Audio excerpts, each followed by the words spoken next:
असं कोणी करतं का?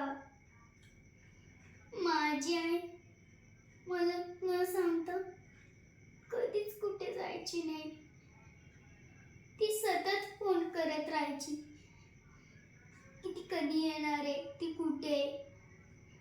कारण तिला माहिती असायचं की मी तिची वाट बघतीये.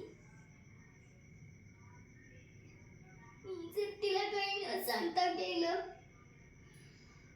तर ती माझ्यावर रागवायची, चिडायची, म्हणायची मला सगळं सांगायचं हा परी. कोण आहे आपल्याला? तुला मी आणि मला तू. मम्मी सगळं आईचं ऐकायची. मी तिला मदत करायची.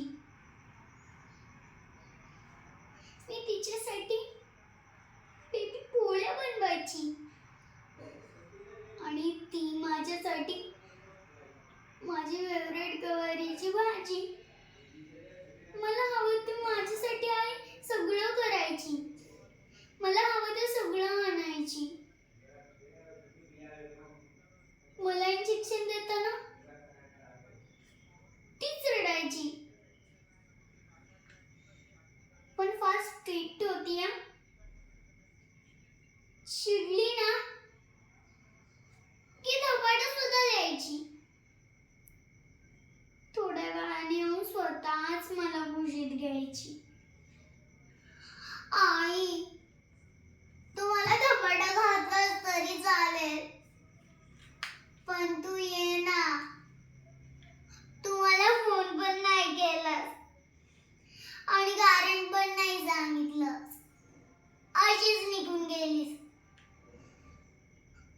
तू माझ्यावर रागवली आहेस का? रुसली आहेस का? मी तुझं सगळं ऐकेन. तू माझ्याशी कट्टी घेतली आहेस का? आई परत ये ना आई, प्लीज बट्टी घे ना आई, परत ये ना आई. आई आई आई ये ना